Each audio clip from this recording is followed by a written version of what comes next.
Whew, it's been a while since I've done one of these, but this video has been a long time coming. Let's talk about Pixar's newest film, Onward.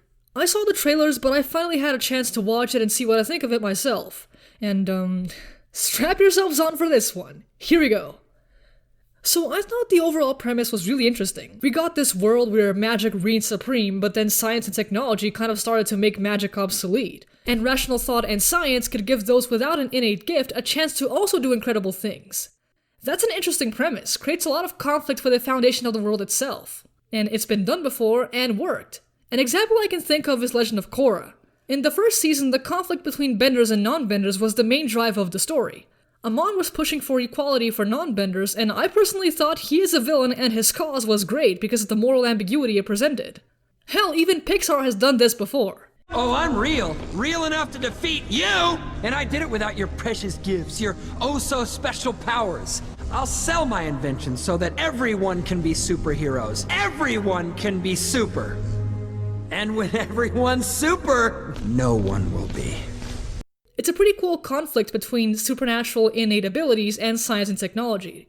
If it weren't for the fact that the magic in this world can do stuff such as make any object levitate, even people, create invisible bridges allowing you to pretty much walk on air, oh, and fucking bring people back from the dead. You're telling me that these incredibly powerful magic spells were made obsolete by light bulbs and ovens? Sorry, but there's no way anyone with a brain in this world would let magic like this fade away. And that ties into how people in this world are just willing to destroy magical historical buildings? Just because?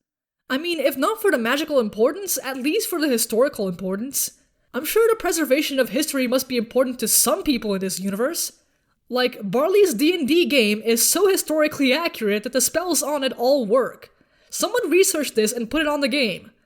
I just don't find it believable that the inhabitants of this world would care so little about magic when it's obvious it's a massive advantage to their society.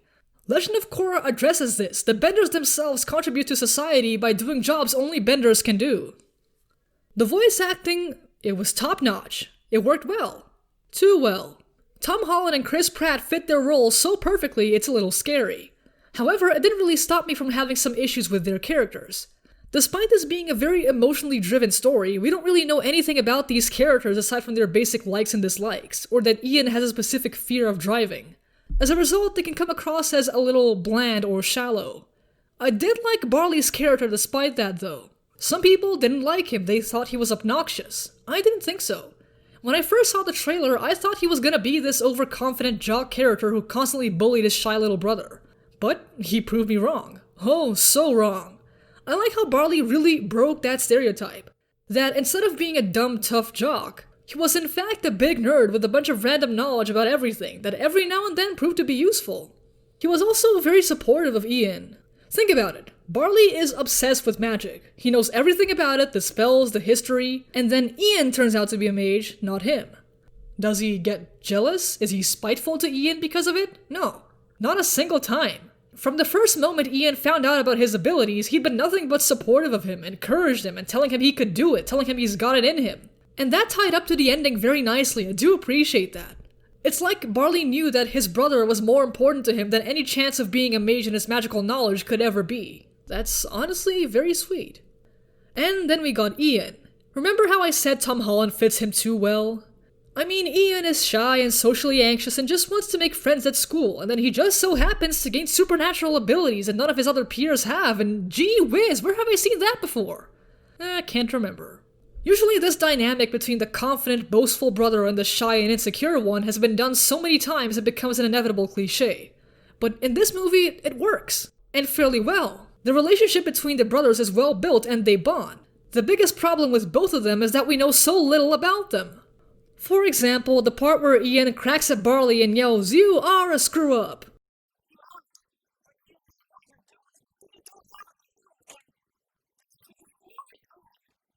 Well, that didn't have much of an effect on me. I can't really say whether or not Barley is a screw-up, because I have no idea who the hell Barley even is. Who are these guys? We know close to nothing about these characters. Alright, so Barley is loud and confident and he likes D&D. Ian is shy and anxious and he goes to school. That's it. That's all I've learned about these characters and their lives. What about Barley suggests he's a screw-up? I have no idea. We have no idea what his life is even like. We had no idea about their past or even how it was growing up without a father, the main theme of the entire film. Not even some kind of beginning of Up flashback, until literally 10 minutes before the end. So much of the universe of this movie is incredibly underexplained. Oh, you wanted an explanation about anything regarding the dad? Where he got that staff? Where he got that phoenix gem? Why he was into magic in the first place if he was an accountant? Where in the hell he learned a spell so rare and ancient not even Barley knew about it? Well, too bad, you're getting nothing. Nada.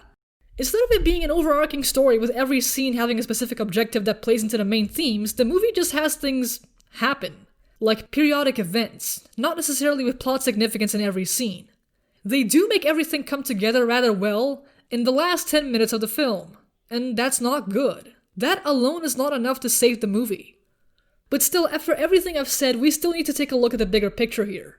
Pixar as a company is in a transition. John Lasseter, founder of Pixar and director of many of its most successful films, was proven to be a shitty person and a sexual harasser, which got him kicked out of his own company for these claims. As disgusting as he was for treating his female employees that way, no one can deny he was still a genius director and storywriter. Much of Pixar's creative driving force came from him. And now that he's gone, someone has to fill his shoes. Onward was one of Pixar's first original projects, that's not a sequel of any kind, that had to deal with Lasseter's absence and a new team of artists heading it. Ultimately, it's these artists' responsibility to pretty much carry on the legacy of Pixar as this legendary, unbeatable Oscar-winning studio. And that's a huge role to fill. It's a lot of pressure and responsibility to have almost every film you make have an expectation of being a role model for 3D animation as a whole. In my opinion, that's a huge reason for why The Good Dinosaur was so hated. I saw it and I thought it was cute and okay. But a lot of people were saying, the studio that made Toy Story and Finding Nemo made this? For all its flaws, I won't lie that I had a good time with Onward. It had its moments, and I admit the ending succeeded at pulling at my heartstrings. It does its job as a movie well, it entertains and passes off a beautiful message. It might not be as thematically strong as Pixar's other masterpieces, it might not be the most solid storytelling-wise, but it's still solid enough to stand on its own. As usual for a Pixar film, visually it's beautiful to look at. I hope that Pixar can take what they've made here and improve on it in the future. I have faith that the artists at Pixar can build a new era of Pixar films, and continue to push the boundaries of 3D animation as we know it. Just like they did 25 years ago, with the first 3D animated film to be shown in a theater. Thanks so much for watching, and I'll see you next time.